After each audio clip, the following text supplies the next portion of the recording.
But most importantly are your prayers and support. Thank you so much for all you do out there. Undoubtedly, the actions of the feds, beating people up, attacking anyone trying to demonstrate peacefully on the side of state highways, the sheriff standing down, the troops garrisoned amongst the people that violates one of the first 10 Bill of Rights. It was something that the public needed to respond to.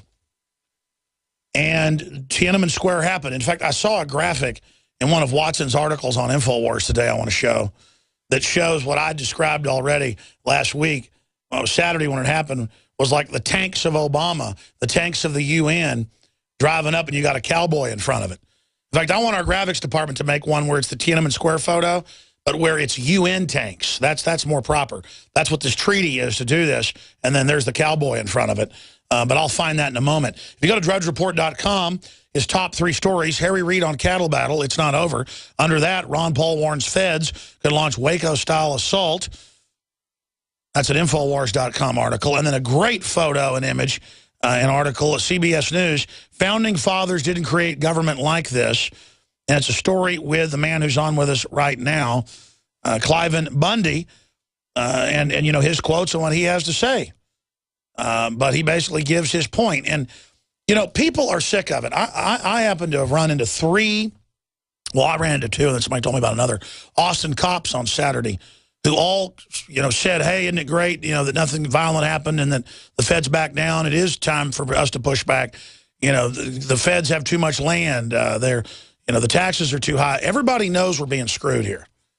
And so just the image of the cowboys riding down, being threatened to be shot, going over, all of this happening is so archetypal and so powerful.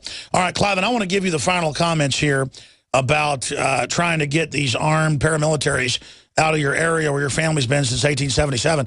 I wish they'd be down on the border, but Obama's getting rid of that. I wish they would, you know, deal with some actual crime. I could show them some crack dealers down the street from where my office is. But no, I guess they're out there making sure that on thousands of square miles, nobody holds up a protest sign against the BLM.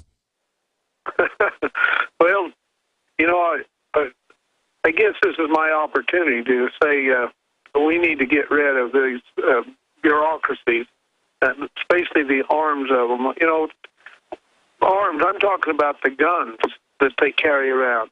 We've got bureaucracies all over the country, and they have created their own armies within the bureaucracies, and then they bring these bureaucracies together to come against we the people. And, you know, they've created an army within the United States. It's even bigger than the army that we have to fight the world. And so it's time now to take these guns away from these people and give the sheriff power, policing power, back to our sheriffs. And, hey, if our sheriff needs help, we the people will help those sheriffs take care of things. But these sheriffs have good deputies, and let them have our policing power. We, the people, have elected and pay these sheriffs to protect our life, liberty, and property. We have no desire anymore in this United States for the United States government to be carrying weapons and acting like sheriffs. That's got to end right now. And county sheriffs, get the job done. Take these arms away from these bureaucracies. I agree with you. Let me play a clip of Obama, where he said they want a domestic security force just as big, just as strong as our military, and they've armed almost every federal agency, spending up to $198 million per Social Security building with private mercenaries, actual combat troops, combat veterans, cream of the crop, thousands of armored vehicles deployed and delivered, helicopters, open training to take on the Tea Party. That's in Forbes magazine. We, of course, broke it, but I'm saying it's mainstream news. What do you make of them building up this domestic army? I want to get your take on that, Clive, but first, here's this clip of Obama, candidate Obama in 2008. We cannot continue to rely only on our military in order to achieve the national security objectives that we've set. We've got to have a civilian national security force that's just as powerful, just as strong, just as well funded. And who do they deal with? Well, they deal with ranchers in the middle of a wasteland. Clive, your comment on that?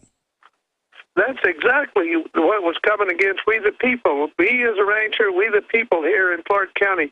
That is exactly what they were doing. That was exactly the army that was coming against we the people. And that's exactly the army I'm saying county sheriffs disarm them. And each county sheriff, there are like 3,100 county sheriffs in this United States. Each one of you take your responsibility and get the guns away from these people.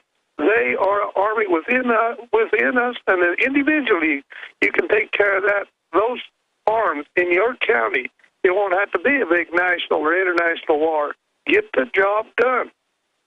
Well, back in 1962 or 61, when they had the UT Tower shooting, I forget the year, my buddy Mike Hansen's dad, there's famous photos at the museum of his dad in the ambulance getting shot, and the ambulance getting shot up as he pulled around saving people that were shot. And while he's getting people into the ambulance, his dad was a hot rod racer. That's why he became an ambulance driver. In the old days, those guys were drove a Ghostbusters style, ambulance. So he'd drive that up and down Congress. But there's all these photos of his dad, sitting there picking the people up, getting them into by himself, putting them on stretchers, getting them in there. He was a big guy, and they were shooting at him. And everybody just pulled their rifles out and pinned him down. So a citizen and a police department, and I've interviewed both of them, could let one of them became a Texas Ranger later, could go up and kill that guy. And it was actually the civilian, as they'd call him, who actually got the first shots off, and then the cop shot him as well. But both of them had courage. But, I mean, nowadays, imagine if somebody was on a tower and citizens started pulling guns out, I guarantee you the cops would probably shoot you. And it just shows the domestication situation. It was 1966. Sorry, go ahead. Yeah, we've got to change this around. The sovereignty, the policing power is in we the people, and we only give part of that power to our county sheriff, and we give no power to the United States government in that sense to come down against the citizen. The power of the United States government is supposed to deal with foreign problems, not within the United States, not we the people. You get your armies and fight the battle somewhere else to protect this land, not harass your people. Well, that's right. Every third world cesspit has a domestic military that rules over the people and becomes an oppressive group of gangster thugs, and we don't want gangster government. Final comment from you, sir, and then I want to give out your website and put his blog on screen for TV viewers, and I'll get the URL for folks so I can give it out here on air. But Scarborough of MSNBC, I guess he kind of represents the establishment, a so-called Republican. And we've had some other Republican talk show hosts criticizing him, not to your face, but behind your back and having you on. I'm not going to name names. It's just very shameful and misconstruing what's going on. He says you need to obey the law. I wanted to play that clip and let you respond to basically this entire group of people.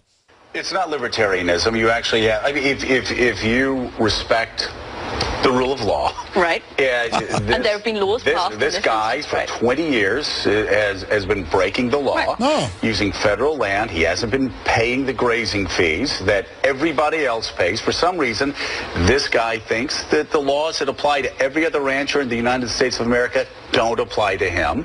And there's no doubt the Bureau of Land Management overreacted. This could have been handled much better. So I think you go even people on the further boundaries of the right in the conservative movement think that if this guy is going to use federal land, then this guy should actually pay the fees. And he owes over $1 million right now. All right. And so this is, That's enough. You want to respond to that? Because, I mean, Rosa Parks needs to follow the rule and sit at the back of the bus. Go ahead. Okay, yes, I would like to respond to that. First, if I owe $1 million, if I owe that, I'd be happy to pay that to the proper form of government, what would have to be my state. And the other thing is, this is not about Cliven Bundy. It's not about his cows or not about his grazing rights. What it's about is liberty and freedom of we the people. And we the people is making this move, not Cliven Bundy. So, America, make it move. Let's take these guns away from these bureaucracies and enjoy some freedom and liberty. that's when we go out and enjoy a picnic or at the park. Don't let those people ruin our picnic. Well, I mean, look, bottom line, your family had the rights. They started claiming all these fees. They ran all the other families off with the fees because they couldn't survive. Beef prices are all-time highs. Briefly, can you speak to that, beef prices being at all-time highs because they admit people are getting out of the cattle business because of all the fines and fees and regulations? Well, you know, that's true. The Western United States could produce a lot of beef for American people and a lot of beef for the world. We could be feeding these. And, you know, this public land, in the sense of public land, should be producing beef and should be producing oil and coal and gas. It should be producing things, and that's what God made it for us to produce. There's renewable